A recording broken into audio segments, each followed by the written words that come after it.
اللہ عیسی محمد کی بھی 6 ماہ رمضان کو ہونے کی وجہ سے یہ بچہ بیٹھا ہے. انہیں کی سربراہی ہوتی تھی اور جناب فاطمہ بنت اسد مجلس میں کہا محبت چیز بڑھانے سے بدائے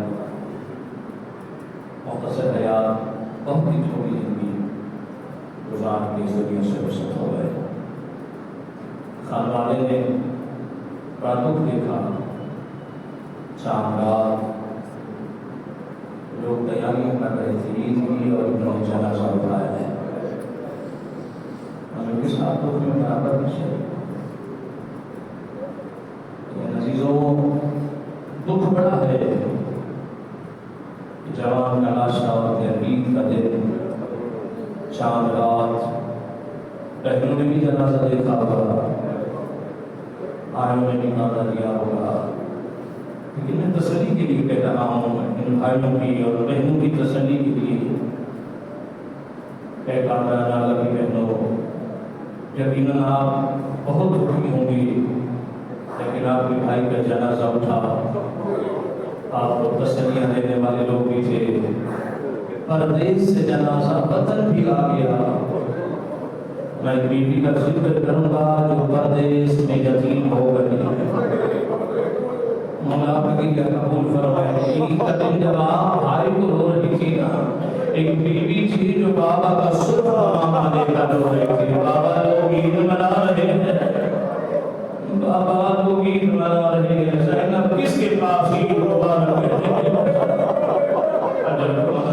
اجر کو اللہ مولا کا غصہ قبول فرمائے. اللہ عید کے دن رو میں آئے ہو مولا کا غصہ قبول فرمائے. میں چاہوں گا چونکہ جوان کی مجلس ہے میں ایک جوان کا ذکر کروں جس کی لاش پہ حسین چل کے نہیں گئے بدر کا لاش بسر رہا. اجر کو اللہ مولا کا غصہ قبول فرمائے. نے بھی اسی جوان کا ذکر کیا ہے مولا کا غصہ قبول فرمائے. تھوڑا سا پڑھوں گا زیادہ نہیں چونکہ علی اکبر کی مسائل میں پتہ نہیں کوئی نوجوان نہ روئے کس کے پہلے میں شاہ کا خون ہونے والا ہے. پتہ نہیں کس کے ساتھ سید سجاد بیٹھے ہو مولا کا کیا قبول فرمائے. مولا کا غصہ قبول فرمائے. اللہ تعالیٰ ماتمیوں واقع کربلا کے بعد مدینے کا رہنے والا ایک مومن سرکار سید سجاد کے پاس آیا. مولا میرے بیٹے کی شادی ہے. مولا آپ میرے بیٹے کی شادی میں تشریف لائے. سید صادقین فرماتے مومن تیری بڑی مہربانی تم نے مجھے یاد رکھا لیکن مجبوری ہے میں واقع کربلا کے بعد آج تک کسی خوشی میں شریک نہیں ہوا. میں شادی میں نہیں جاتا ہمارے گھر میں سے کوئی نہیں جاتا. بار بار کہا مولا منت کر رہا ہوں ہماری خواہش ہے تھوڑی دیر چلے جائے. مولا نے فرمایا کہ جب مومن جانے لگا مایوس ہو کے دور پہنچا پھر مولا نے بلایا. مومن میرے پاس آ قریب آیا. مولا کہتا ہے میں تیری مایوسی دیکھی ہے تو مجھے بلانا چاہتا ہے نا اپنے بیٹے کی شادی میں بلانا چاہتا ہے. ہاں مولا. مولا فرماتے ہیں اگر مجھے بلانا چاہتا ہے تو پھر جا مجلس کا اہتمام کر. ایک ساکر بلا اسے کہو کہ وہ علی اکبر کے مسائل پڑھے. میں ضرور تیرے گھر آؤں گا شادی میں شریک ہوں گا. جناب جنرل نے جب کہا ساکر کو بلا وہ اکبر کے مسائل پڑھے. بڑا خوش ہو گیا. مولا فرش بھی بچھاؤں گا ساکر بھی بلاؤں گا مجلس بھی لگا کر چاند قدم چلے ہوں گے. یہ اندر سے آواز ہے سجاد اگر مجلس کر رہا ہے تو اسے کہو پردے کا اہتمام بھی کرے. میں زینب کی ضرور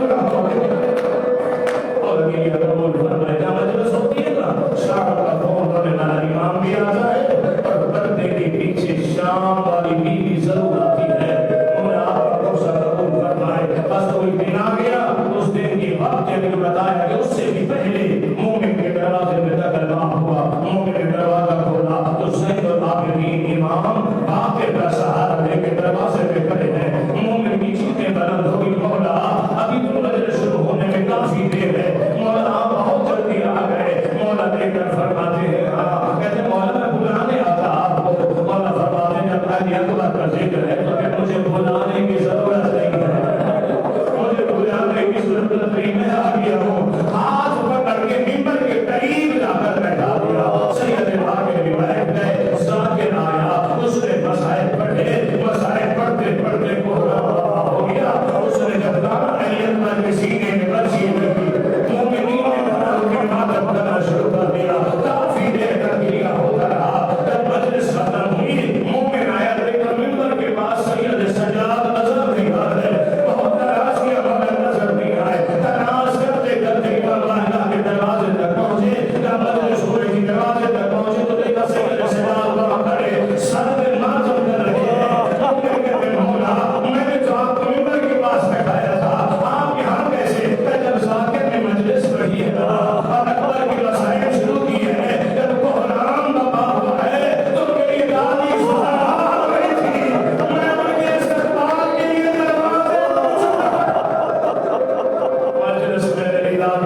جب 7ویں مرتبہ بلایا اکبر کہتے ہیں بابا اگر آپ کہتے ہیں تو میں نہیں جاتا، بابا مجھے بار بار واپس نہ بلائے، جب اکبر اللہ کے حوالے میں واپس نہیں بلاؤں گا۔ اب حسین نے بلایا تو نہیں، مگر اکبر نے جیسی گھوڑے کو نہیں لگائی، اکبر کا گھوڑا چلا، حسین نے بھی گھوڑے کے ساتھ پیدل چلنا شروع کر دیا۔ اکبر کے گھوڑے کی رفتار بڑھتی رہی، حسین بھی بڑھتا دوڑتے چلے آئے، جب دوڑ زیادہ دوڑا پھر تیز دوڑا ہے نا گھوڑا، حسین نے بھی تیز دوڑنا شروع کیا کہ جناب اکبر کے گھوڑے کے سامنے سے بیوی کے رونے کی آواز آئی، اکبر ذرا پیچھے مڑ کر تو دیکھ، اب اکبر نے دیکھا کیا دیکھتے بیمار حسین ہمارا سر سے گزرا ہوا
برحمتك يا ارحم الراحمين.